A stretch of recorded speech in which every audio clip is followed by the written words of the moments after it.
go.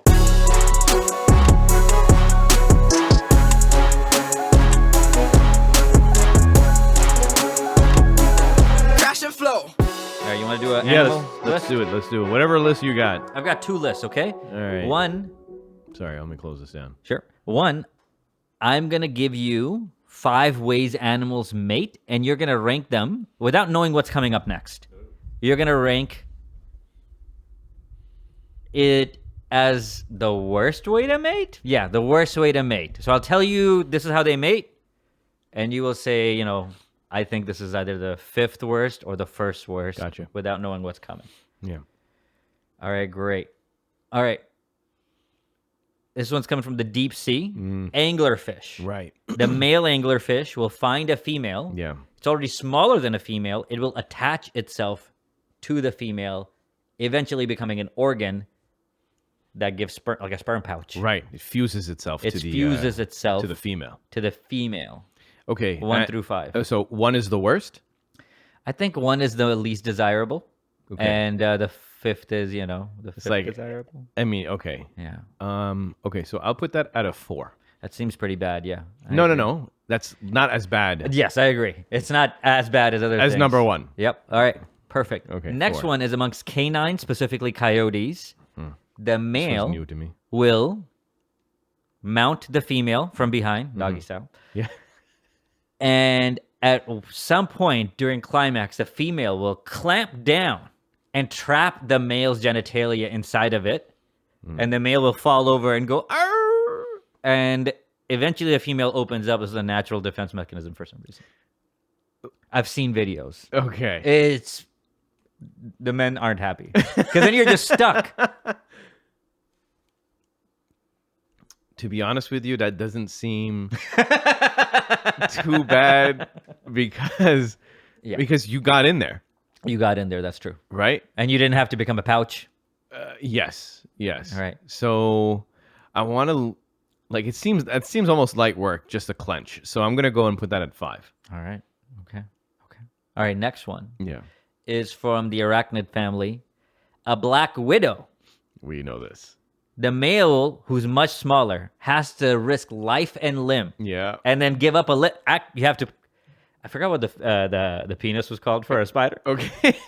but it's got to go disappointed in you. insert it, break it off, and then run away before she knows. Wait. The arachnid breaks it off, Breaks it off in the and he has to run away. Otherwise, the Female female will eat yeah the male. Very common. Yeah, I'll put that as 3. That's 3. That's a solid 3. Yeah. All right. Cool. I got 2 more. Yeah. I think I'm doing all right. I think you're doing all right. You know what? The other one is an octopus. It's really arachnids all over again. Yeah. You have to like break off your penis and throw it. That one is a little bit less risky. Yeah. So I would have put that at a 3, and then You the know, thing you've is a done 2. pretty good because but- the last one is a specific type of grasshopper where the male will mate with the female and then become food. Female will eat the male as like first snack after So getting pregnant. this one doesn't even have the opportunity to run. No, You I just get. I think he knows. He's like, I'm supposed to be food. Wow. Yeah. Okay, That's so honor. that's number 1. Dude, very good. That's Very number 1. good. Thank you. It's Yeah. pretty easy. No, I mean, yeah, but that's only easy for like nature nerds like us. All right, next one is a fun one. All right, we're gonna do a versus system like we did before. Yeah. Last time we did this, what did we do our versus system with? I thought it was stand-up comedians. Stand-up comedians. This time we're gonna be doing it with directors. Oh, okay. We gotta know real knowledge. Yeah, man. I also have like a top 10 list of each director's movies in case this comes up. So, number 1, Denis Villeneuve Oh, versus David Fincher. I will say, I just want to Why- say each guy's top movies, just really okay. quickly. Yeah. That'll be fun. Because Fincher is like 7, Fight Club, Zodiac, Killer, Curious Case of Benjamin Button. You know, like these are some like I know like Social Network and some nonsense, like some okay movies. These are some like classics in terms of the pantheon of where they sit. Yeah, agreed. Denis Villeneuve, Denis Villeneuve. Yeah. I don't know, Blade Runner, right? Yep. Dune. What else? I got this off the top of my head, right? yeah. Listen to me. Incendie. Incendie. Is that French? Incendie is a no, it's an Yeah, it is a French movie. Okay. But it's about an Arab lady Okay. who gives birth, but then has to give up the kid because it's out of wedlock in a country that actually doesn't exist. Right? Okay. He makes a fictional Arab country, Right. probably to avoid like any issue. How come we don't know any of these movies? No, if you're a film person, then you know Incendie. Here, these are his top like 15 movies. Was that Incendie, yeah. Polytechnique, Okay, that one is a little early. in his career. Incendies? Incendie is what I just said. Oh, sorry. Prisoners? Prisoners is fantastic. Is that with Prisoners is with Wolverine. Oh, and then Dano. Yeah, exactly. What's that guy's name? That guy's fantastic. Yeah. Okay, that's that a fun that movie. was a really good movie. Sicario, Sicario's Arrival. amazing. Arrival is one of the greatest alien Very good movies movie. ever. Yeah, I've seen it twice. It's fantastic. The Sun, The Sun, I don't know. and then Dune. And then Dune 1 and 2. Yeah. Yeah. Those like okay, so here's the problem, brother. Okay. There's some recency bias with regards to this to the specific ranking this matchup you gave me. Yeah. Because Well, it can go quickly. You don't have to like give a no, whole no. range. Like it's just because of the fact that like I think Prisoners, Arrivals, Dune, and Dune 2, and specifically Dune and Dune 2, might be one of the greatest sci-fi trilogies of all time. So that Fair. kind of heavy. David Fincher's work is undeniable, but I don't know what he's done recently. Can you give me what was his last movie? Yeah. What is this? Let me check that on IMDb. I actually don't know. Let me pull that out so we can split the labor here. Directed. Dang, Yeah, it's actually taking it pretty easy from what I can tell. IMDb. Oh, wow. You know what? I want to say nothing, just TV shows for the most part. Yeah, as a director,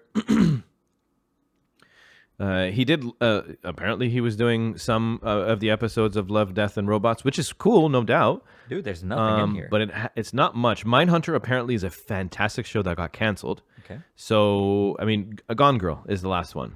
I mean, it's tough. Gone Girl, It's tough. Dragon Tattoo. What a start. Yeah, no. His thing is no. You can't argue with it. But for me right now, Denis Villeneuve is insanely talented. Just with regards of his when you watch a David Fincher movie, you know you're watching a David Fincher movie. He has a specific way to shoot. Yep. Whereas like Denis Villeneuve will become the director that's required for the type of movie he's shooting. So he's more flexible and he's more malleable, and he gives you like a more varied feeling. So I'm gonna go with Denis Villeneuve. Denis Villeneuve going up against next Ridley Scott. Oh my god. All right, I'm going to say a few Ridley Scott movies. Ridley Scott has done nothing good recently, but what he has done, Yeah. Well, that's the thing is that's like, I don't know. These old guys, what do you want them to do? Keep friggin' making aliens all over again? Which he can do. But Like, what he's- Ridley Scott has done is insane. He's done Aliens, Blade Runner. Also, have you sat down and watched Thelma and Louise? It's a fun watch. I watched it. Brad Pitt's in it. It's hilarious. Okay. Gladiator, Kingdom of Heaven, Oh my American God. Gangster. These are some Prometheus. Those movies don't even go together if you look at it, right? The Martian. Anyways, but I think the main ones would be Alien, Blade Runner, Gladiator, Kingdom of Heaven, American Gangster, Prometheus was. Okay, I can't believe I'm doing this, Mm-hmm. but on the strength of just Gladiator, Aliens, right? Or Alien? Alien. Yeah. So just on the strength of Alien, Gladiator, and Kingdom of Heaven, those three movies are insane. Yeah. And Denis Villeneuve is still early. All right. Just by impact in my soul, I'm going Ridley Scott. Dang. Ridley Scott versus Martin Scorsese. Ridley Scott. No. Can we at least say Martin's Yeah. movies? I don't disagree. Yeah. But the guy's made I some love fantastic Martin. movies. No, Martin Scorsese doesn't make bad movies. It's just that like when you're going up against whatever. But let's hear what he's But done. look, hear these movies out. Taxi Driver, Raging Bull, Yes. Goodfellas, Goodfellas. Casino, Casino's amazing. Gangs of New York, Oh my God. The Aviator, The Departed, Shutter Island, The Wolf on Wall Street. These are He don't miss. all fantastic He don't miss films. all of those movies. have the same guy in it. Yeah. It's like, how many movies can I get? Robert De Niro and Leonardo DiCaprio. How many? Yeah. All of them? All right, I'll get them in all. No, he's a fantastic director and great casting. And I would say that he's also like he's got that varied feel where not everything. I mean, he did a lot of mob movies. All of his mob movies feels like mob movies, but Right. the rest of them, no, he's fantastic. But nonetheless, I will stay with Ridley Scott. Ridley Scott versus Steven Spielberg. Steven Spielberg, top movies: Jaws, Raiders, like all the whole Indiana Jones Yeah. franchise, E.T., Jurassic Park, Saving Private Ryan, Catch Me If You Can, Minority Report. There's some, No, yeah, I mean, so I think Yeah. that Steven Spielberg's like a current level of respect. Yeah.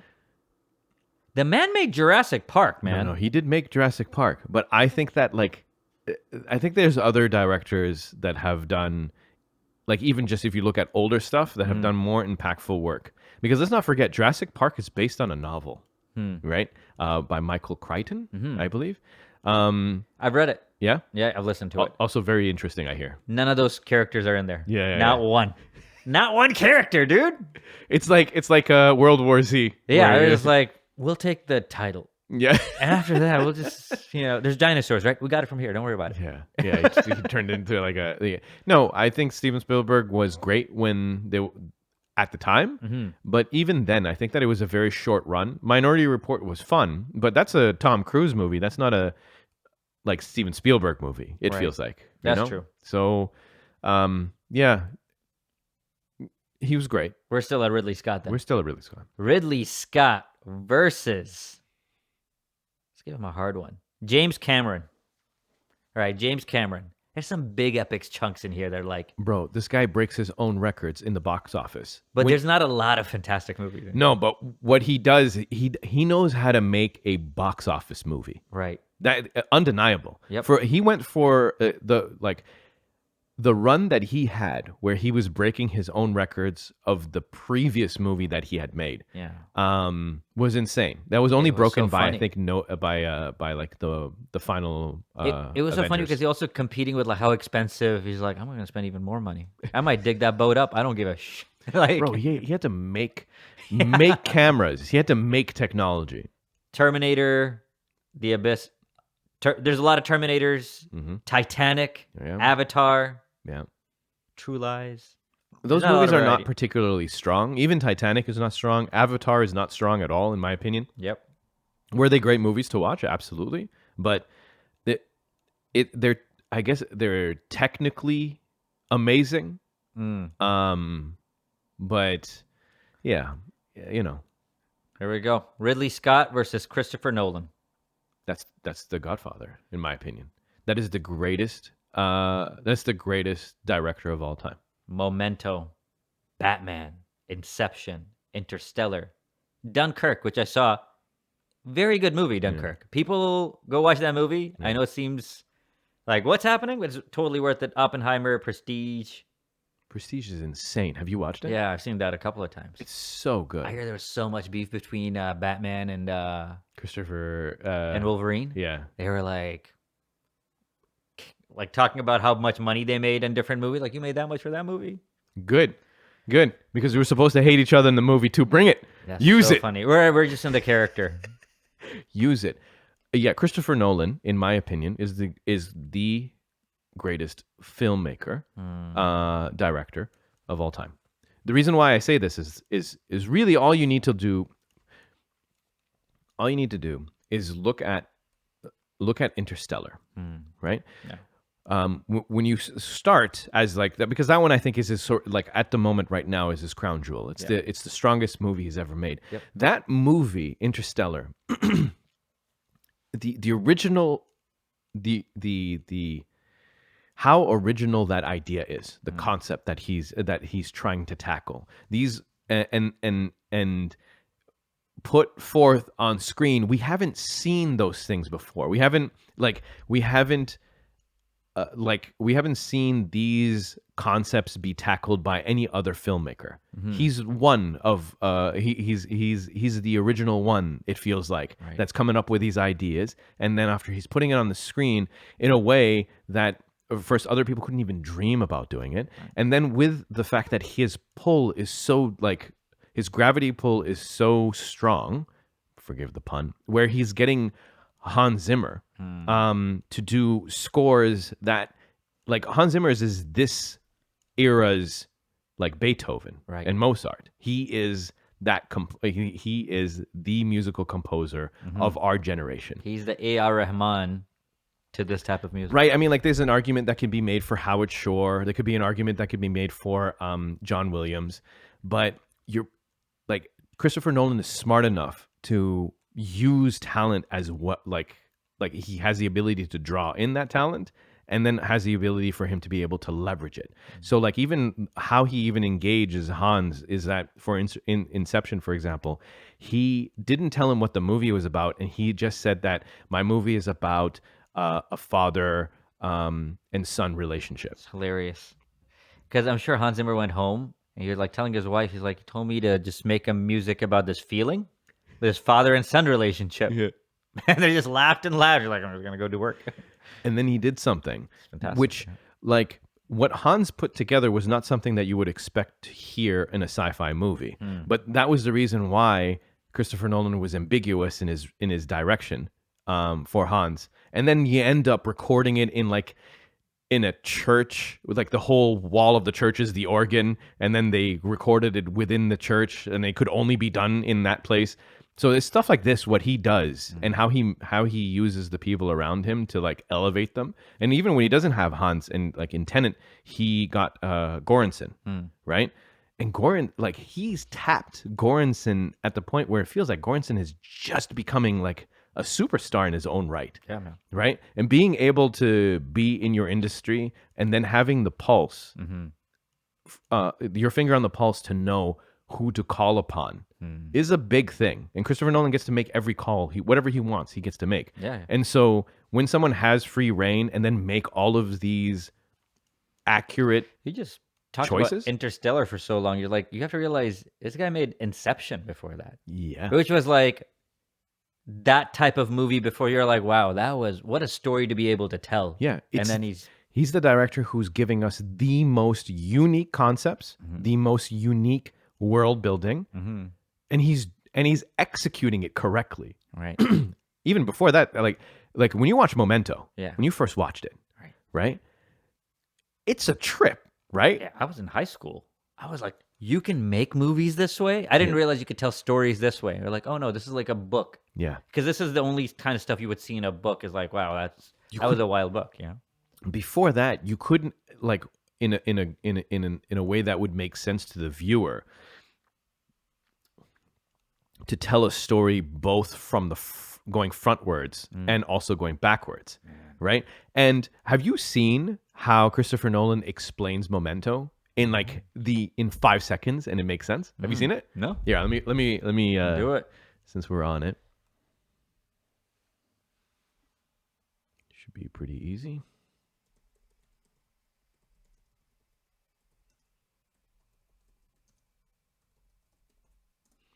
Okay. Here we go. That's basically the end of the movie. This stuff is the black and white stuff. This is color. And this is running backwards as a series of jumps. And what we do is we cut between the two the whole way through. So we alternate scene here, scene there, scene there, scene there, scene there, scene there, and they meet towards the end of the film. That's fantastic, dude. So these thoughts, these ideas, these concepts, they float around in the brain of Christopher Nolan. Yeah. And each one is so unique and different from the other. This is a unique human. We're in a unique time frame where this genius gets to do pretty much whatever movie he wants, and they're so varied from one to the other. And each one of them is that complex, where he's sitting down with like astrophysicists, and he's sitting down with people who understand like time and the concept of it, and how do you move it forward, how do you move it back, what is entropy, what does entropy has to do with regards to like the effect on objects, or whatever the case it is for Tenet or whatnot. They're so different between all of them. And I guess, I mean, like, I'm a little bit of a nerd, I'm an engineer, so I can appreciate those things, like the technical aspects of it. But to have one guy that's doing so much, so different, and they're all unique ideas, and there's no he's not doing adaptations. I mean, I guess now he was doing Well, the he did Odyssey. a bunch of Batmans. He did like 3 Batmans. Yeah, no, he definitely did Batmans, but like, let's even talk about the Batmans. Great Batmans. So what he gave to the superhero genre of movie is like he gave it gravity. Right. He gave it like utter realism. Right? There is no jokey joke. There's no winking at the camera or this is crazy or whatnot. No, this is serious business. This is, and especially when it came out, there was none of these superhero movies had happened. None of them had happened. Yeah. So before that, before he got a hold of Batman, I feel like the last like superhero movies were like X-Men 1. Yeah. You're like, oh, I see. You're taking a comic book, you're making a movie. Yeah. And then he was like, let me tell you a story about these characters. And let me make it like it's scary. Yeah. They're like, it's not, George Clooney Batman. It's That not was the like worst. Arnold Schwarzenegger would come in and say, freeze. And he'd shoot you with a freeze gun. right, because they were so campy. Yeah. They were so like letting you know that they knew that this was silly. Like, don't take this too seriously. Yeah. Right? And Christopher Nolan went over there and was like, no, this is the most serious. Right.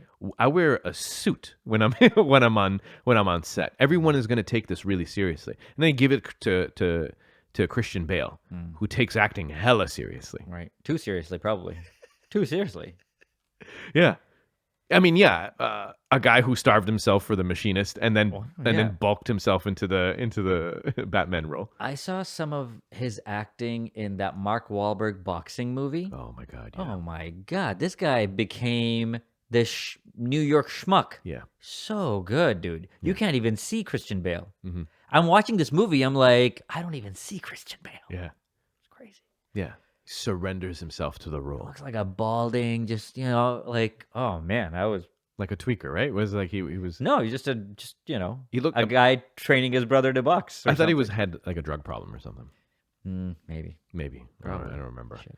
Yeah, no. Christopher Nolan takes that. I mean, Christian Bale takes it seriously. But like, I think that you would be hard pressed to find, in my opinion, a director that provides the most creative stories for us to watch right now, especially in this new age where everything else is being either a sequel or a reboot or a reimagining or whatever, you name it. Like because of the fact that like people at the very top are so adverse to new IPs that they're like, no, we won't. It's easier for you to get funding for your movie if you're saying we're gonna do Ghostbusters, but like only whatever, like whatever spin-off you want to do, just so that you can be like, and people who like watch Ghostbusters will come watch the movie. And like the entire industry is built now around like nostalgia. They keep wanting to be like, hey, remember this? Remember it? Come watch the movie. And Christopher Nolan's like, no, it's just like, I don't care if you remember anything, right? Come watch this movie. It's gonna be good. It's gonna be tough for us getting older, man, because we're gonna remember these movies, and they're only gonna get shittier. This is true. It's not. I don't know if they're gonna get better, right? I'm sure we're gonna have good movies, but it's so sad to actually, when you sit down and like we did the other days, like look at all the movies that came out in 1999. I was like, oh, the golden years are way behind us. Yeah, we're not gonna get. We're not gonna get that anymore. They're not gonna make The Matrix. Remember the feeling you got when you watched The Matrix? I know. When you find out that he's a battery in a red pod on a skyscraper that has bug-like robots walking Harvesting around pods of human and for they're just energy. using him as a battery. That like when it showed you that reveal was so crazy because at that point we didn't know about simulation theory. We didn't know about any of those things. So like when it breaks to like what the world looked like at the time, I can still remember it in my chest, what it felt like. Man, That was the best. That movie is. I know we're talking about like directors and whatnot, but like that movie is such a standalone And maybe it's because we were in high school. Like maybe it was that because we were at the age where like movies meant something a lot more. But I think that was still like what stands out. Every time I watch it, I get a piece of that. Yeah. I mean, I still get pieces of like whatever that grand feeling is. Like, for example, when you watch Interstellar and when they're on the water planet and they were there for only like 15 minutes and they come back up and then the black professor who was still on the ship, Yeah. it was like 25 years for him. Right. And that moment where after that, Cooper sits down and he watches all of the recordings from his kids. Yeah. And he was gone for 15 minutes. Right. And he needs to watch his kids grow, all of them grow up. Yeah. He had missed all of it. Yeah. Bro, that felt like, it felt so surreal and weird and like heartbreaking. Yeah. And then he's got to go through a bookshelf and... I mean, the Strictly Tesseract. shit. The Yeah. Tesseract was a little weird. The It was Tesseract also- video. yeah. is a I little feel weird. like if you're trying to, I think I saw it. Like I had a comedian buddy talk about it. He's like, "That's only shit white people." I mean, if you're black and you see a book, you're running out of the house. You're not gonna be like, "I'll just put this back, Dad." You know, like you're like, ah. Yeah, no, fair enough. Not trying to figure out what the dust is trying to say. Yeah, the Tesseract part was like a little bit like a high concept, but even then, I mean, like I think there was an interview that he did with like whatever physicist that you need to be to talk about tesseracts and fourth dimension walls and whatever. Yeah. And when you hear him explain it, you're like, oh, I guess I understand where Christopher Nolan was trying to get to. Right? He probably did have like meetings with people, and he's like, okay, I'm going to show it this way. Yeah. At some point, I just like I have Suspend your to like disbelief, I'm like I just think watch. smarter people probably Yeah. like I'm not trying to figure out the continuum. Like I watched that movie and now I know the continuum. Yeah. It's a hard thing. Yeah. What other? Sorry, go on. I was like, there's no brown. I was like, I wish I'm like looking for like a brown director in here, but No, but I mean, A.R. Rahman did have his like fingerprint. Apparently, he had like a good run, but he's a singer. composer. Wasn't he like one of Yeah, the yeah, great? sorry, Like he's a at composer. his time, Yeah, it yeah. was like one of the greatest composers ever. Yeah, I think some would probably say still now. It's different. It's such a different musical genre, right? Mm-hmm. It's like he's also like Tamil, so like Apparently, well ahead of his time. How he was using instruments. he'll come to do a concert here. Parents went. He's like, half the shit wasn't Tamil. I was like, oh, that sucks. Because he does half, and also he's like a huge Tamil audience. They're like, Yeah, this they nonsense. want to be there. My Yeah. parents are like, do Bollywood. All right, fair enough. Is there any other moment, a movie that you've watched where you had that, whatever that feeling is, the je ne sais quoi of that The Matrix? I when you thought- find out your battery. Matrix was great. Inception was great. Sixth Sense gave me some of that. That was actually such a you felt for this kid, you felt for this mother, you felt for this man. And then that was the first movie like that where I'm like, oof, like, gotta watch it again. But yeah, that was special. That one was a gut punch because it wasn't just a twist; it was an emotional twist. an emotional It twist. was. I guess all twists are emotional, but that one felt like something else. It registered a little differently. Yeah, it was sad and it was also scary somehow. Like that kid's been talking to a ghost the whole time.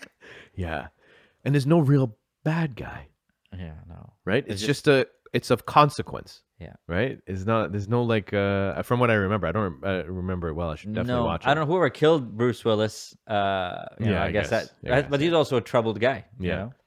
And the ending was like Haley Joel Osment telling his mom, "It's like, Grandma, she comes to me sometimes. Yeah. She said she really missed that she, it's like friggin'. Yeah, it's right outside the car. Oh yeah, there's a dead woman right here. The mom's like, "What happened?" She's like, "There was an accident. Somebody died." And you turn over the camera, the woman's like standing right there. I was Yeah. like, bro. But yeah, there was just amazing moments, I guess. Yeah, that one's a good one. That one's a good one. I'm trying to think of another one.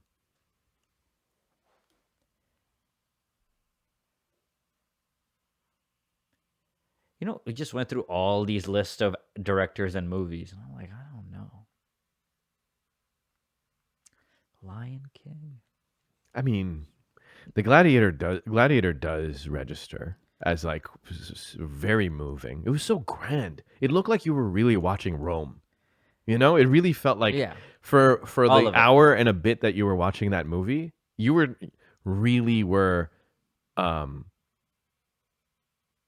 brought to Rome. Yeah.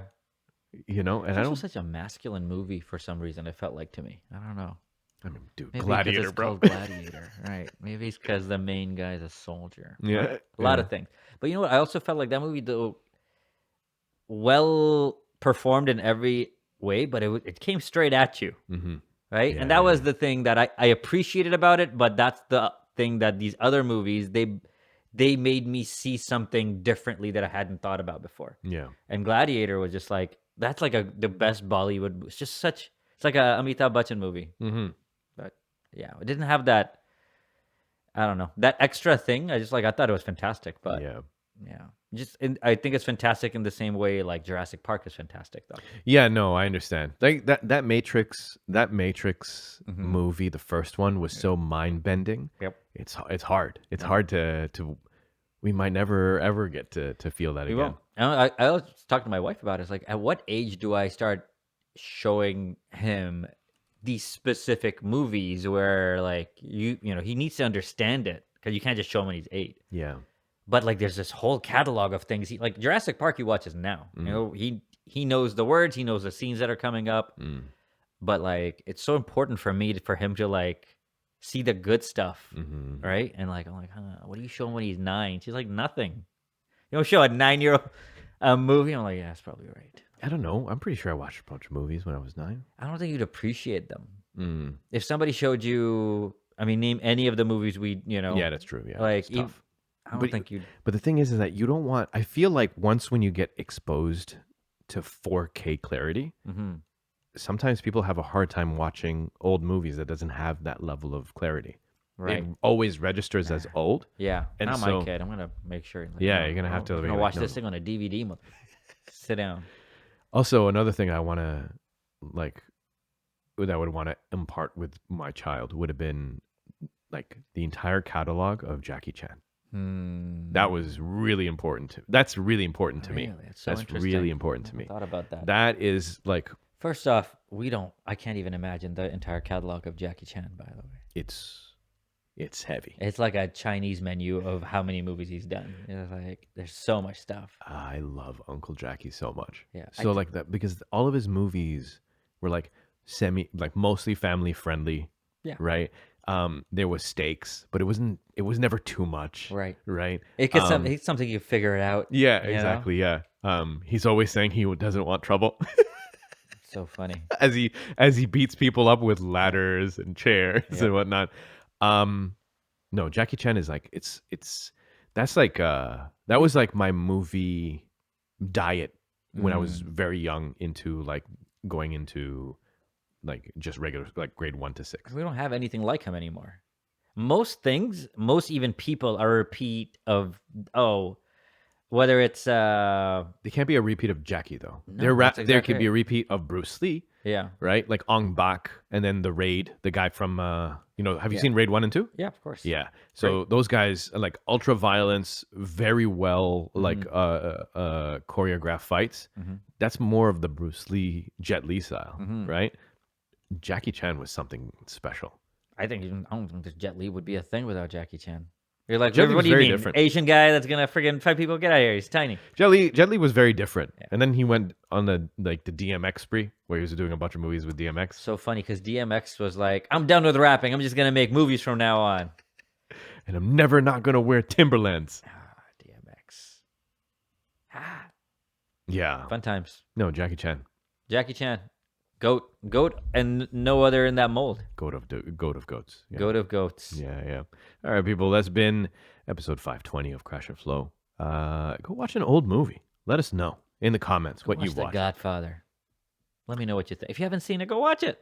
Bro, I haven't watched The Godfather. You haven't seen watch the first one. Yeah. Yeah, you'll love it. First one? Okay. Great. I'll watch the first one. Oh yeah, you'll be like, I'm gonna get a friggin' spaghetti marinara right now. I like the. All right, maybe I'll watch it on the flight. Yeah, I'll do that. All right, people. Take care of yourselves. We'll be back in a week. I hope the Blue Jays have won by this time. We're gonna pray. Yeah. Go Birds. Go Birds.